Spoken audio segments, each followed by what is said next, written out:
कविता, किती वेळा सांगितले तुला, माझं आवरून होईपर्यंत नाश्ता तयार झाला पाहिजे म्हणून. लग्नाला 22 वर्षे झाली तरी तुला सारखे सांगावे लागते. एवढा वेळ लागतोच कसा ग तुला? मूर्ख कुठली? आणि काय काम असतं ग तुला? घरातच बसायचं असतं दिवसभर. मला कामावर जायला उशीर होतो तरी तुला अक्कल येत नाही. जर तू हे मुद्दाम करत असशील ना तर लक्षात ठेव, माझ्यासारखा वाईट कोणी नाही. आदित्यने हातातला ओला टॉवेल सोफ्यावर फेकला आणि कविताकडे रागाने बघू लागला. आज त्याच्या रागाचा पारा जरा जास्तच चढला होता. कविता नेहमीप्रमाणे मान खाली घालून उभी होती. तिने चहा व नाश्ता टेबलवर ठेवला. पण आदित्य रागात असल्यामुळे काही न खाताच ऑफिसला निघून गेला. आदित्यचं हे वागणं नेहमीचंच झालं होतं. तो नेहमी कोणत्या ना कोणत्या गोष्टीवरून चिडायचा. कधी नाश्त्याला उशीर झाला म्हणून, कधी जेवणावरून, कधी कपड्यावरून, तर कधी त्याला काही सामान सापडेना म्हणून. त्याचं हे वागणं कवितासाठी काही नवीन नव्हतं. कारण आदित्य दर 10-15 दिवसातून तिच्यावर अशा प्रकारे राग काढायचा. सुरुवातीला कविता आपली बाजू मांडायची, पण आता ती शांत राहायची. कारण घरात तिची 20 वर्षांची मुलगी तन्वी होती आणि आईबाबांच्या भांडणाचा तिच्या मनावर वाईट परिणाम होऊ नये म्हणून. असं नव्हतं की तिने याविरुद्ध आवाज उठवला नव्हता, पण आपल्या मुलीमुळे ती शांत राहायची. त्यांच्यात काही वाद झाले की तो नेहमी म्हणायचा, मी वाईट आहे तर माझ्यासोबत राहते कशासाठी? तुझ्या बापाच्या घरी निघून जा आणि मला पुन्हा कधीच तुझं तोंड दाखवू नकोस. तरीही ती गप्प राहायची. कारण माहेरी गेल्यानंतर आईवडिलांना टेन्शन येईल. शिवाय नातेवाईक, समाज काय म्हणेल याचा विचार करून आपल्या मुलीसाठी ती सगळं सहन करत राहिली. सुरुवातीला तिने खूप प्रयत्न केला. तिला वाटायचं की आदित्यचं वागणं बदलेल, पण असं काहीच झालं नाही. आदित्यचा राग म्हणजे त्याची एक सवयच बनली होती. तिने स्वतःलाच बदलायचं ठरवलं आणि आता तिला या सगळ्यांची सवय झाली होती.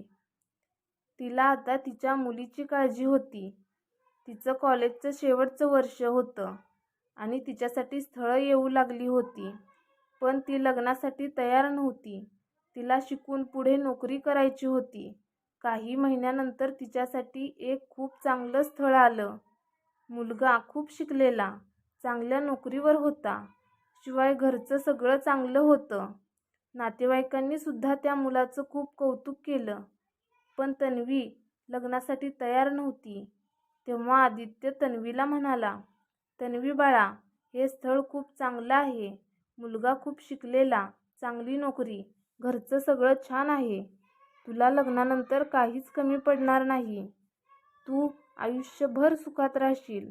मग तू लग्नाला नकार का देत आहेस? खरं तर तन्वी तिच्या बाबांशी जास्त बोलत नव्हती. काही बोलायची तिची हिंमत होत नव्हती. पण ती सगळी ताकद एकवटून म्हणाली, बाबा, मला एवढ्यात लग्न करायचं नाही. मला शिकून पुढे नोकरी करायची आहे. मला कोणावरही अवलंबून राहायचं नाही. आदित्य म्हणाला, एवढेच ना? मी बोलेन त्यांच्याशी. तू लग्नानंतर नोकरी पण करू शकतेस. ते नक्कीच परवानगी देतील. बाबा, मी नोकरी करायची का नाही हे त्यांच्या मतावर अवलंबून आहे का? मुलीने विचारले आणि आदित्यला राग आला. तो म्हणाला, मी सांगतोय ते कळत नाही का तुला? खूप सुखात राहशील तिथे. नकार देऊ नकोस. असं स्थळ पुन्हा पुन्हा येणार नाही. बाबा, मला सांगा, आई किती सुखात आहे ना या घरात, ते मला माहिती आहे. मी सुद्धा असंच राहायचं आहे का, आनंदात? तन्वी तोंडावर, खूप जास्त बोलायला लागलीस. आदित्य जोरात ओरडला, बाबा, मला लग्नच करायचं नाही. त्या मुलाचा स्वभाव तुमच्यासारखा असेल तर? जो त्याच्या बायकोला घरात कामवाल्या बाईसारखा वागवेल. त्याला जेव्हा हवं तेव्हा तिच्यावर चिडेल. तिला नको नको ते बोलेल. जिला स्वतःच्या मनाप्रमाणे एखादी वस्तू घ्यायची असेल तर नवरा काय म्हणेल याचा 10 वेळा विचार करावा लागेल.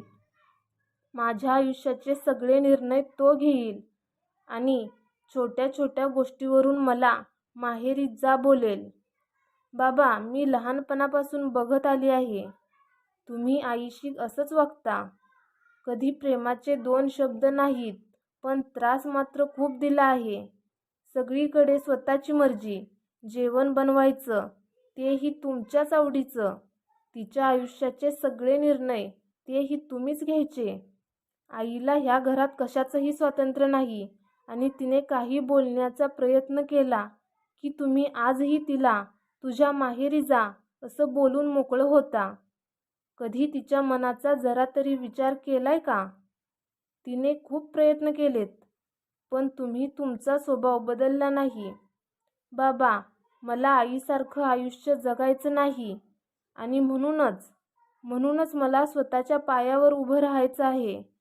घरकाम करणं म्हणजे काहीच काम नसतं असंच तुम्हाला वाटतं, पण तीच कामं वेळेत झाली नाहीत तर लगेच ओरडता, तिला न समजून घेता. तुमच्या ऑफिसच्या कामाचा ताणही आईवरच काढता. ती कायम सहन करत राहिली आणि स्वतःचा स्वाभिमान गमावून बसली. आई तुमच्यासाठी फक्त एक कठपुतली आहे, पण मला असं बनायचं नाही.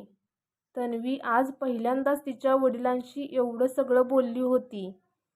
आदित्यला खूप राग आला होता, पण मुलीपुढे तो आज शांतच होता. शेवटी एवढंच म्हणाला, तुला जे योग्य वाटेल ते कर.